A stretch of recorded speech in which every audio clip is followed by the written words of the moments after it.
Marika, as many of you will know, is the mother and ancestor to all the demigods, from ones with diluted blood like Godwyn the Grafted. Miquella and Melania, her pure-blood children, fathered by none other than Marika and her other half.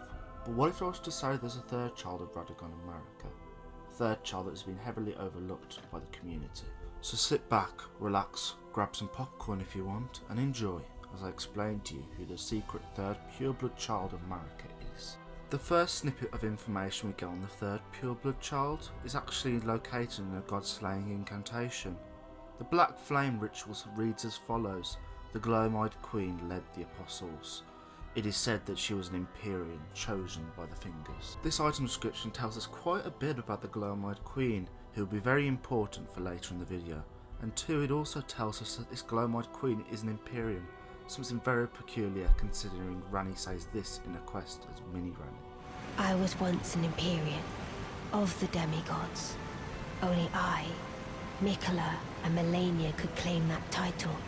Each of us was chosen by our own 2 fingers, as a candidate to succeed Queen Marika, to become the new god of the coming age. This shows us that even Ranni, of all people, has no idea about her half-sister. An Empyrean, from the evidence we have, is a person who is born from a god, more specifically, one god.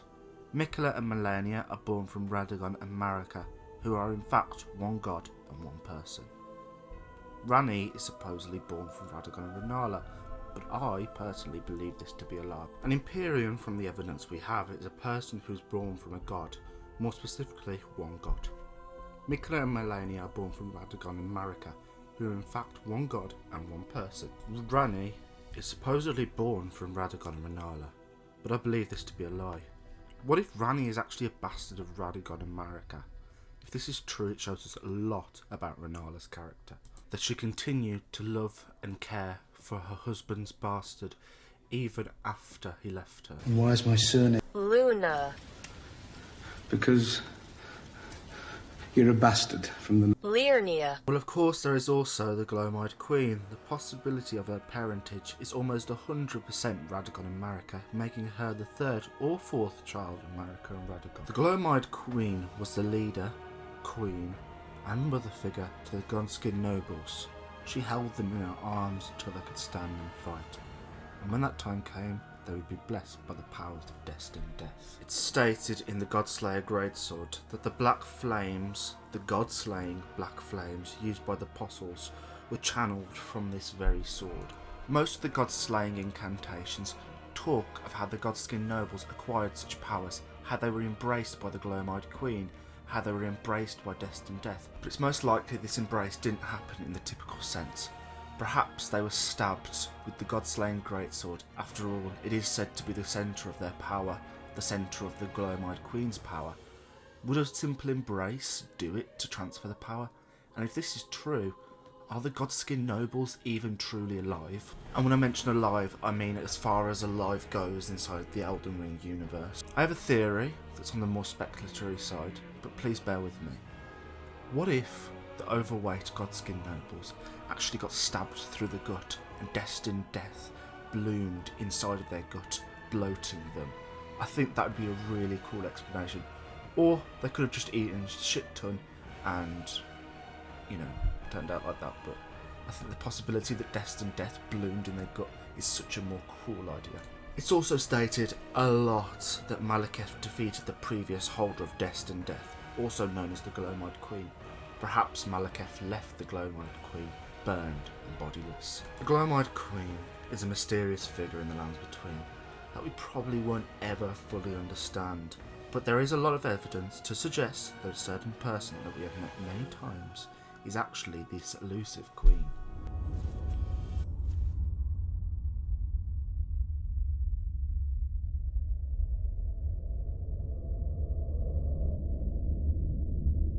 Greetings, traveller from beyond the fog.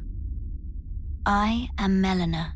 If you haven't guessed already, I believe that the elusive queen is none other than Melina, our maiden inside of Elden Ring, the person who channels our runes into strength. And one of the first hints we get of this is right at the beginning of the game from Melina herself. It takes me back I was born at the foot of the Erd Tree, where Mother gave me my purpose. Though now, everything is lost to me.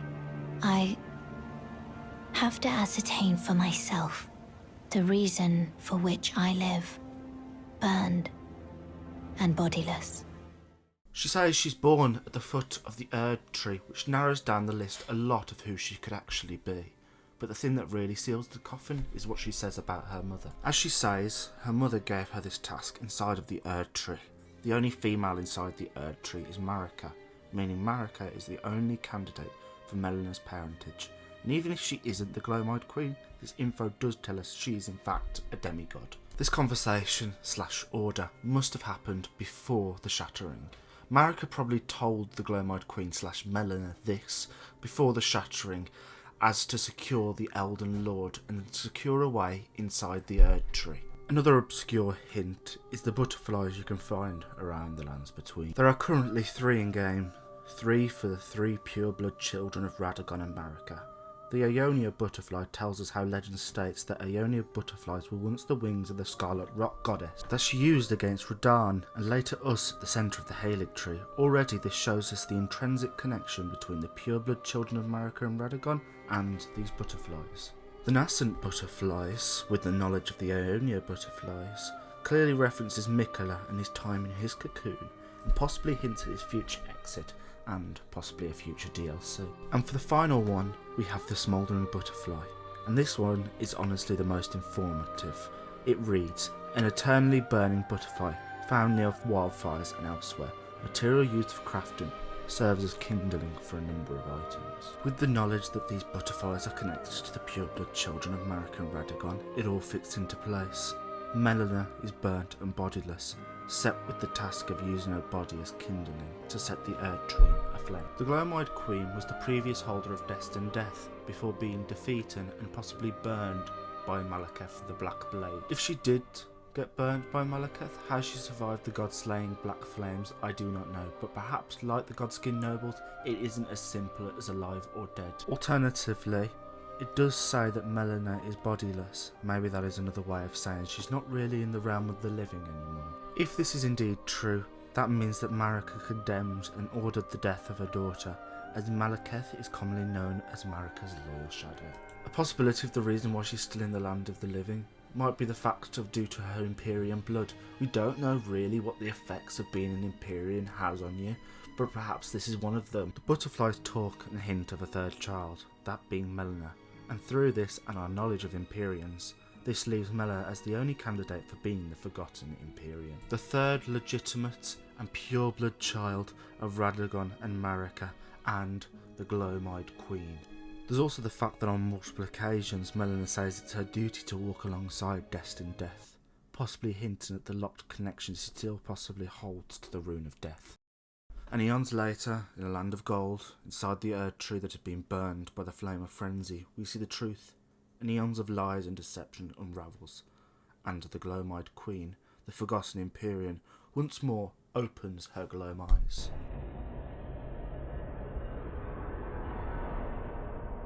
To deliver you what is yours.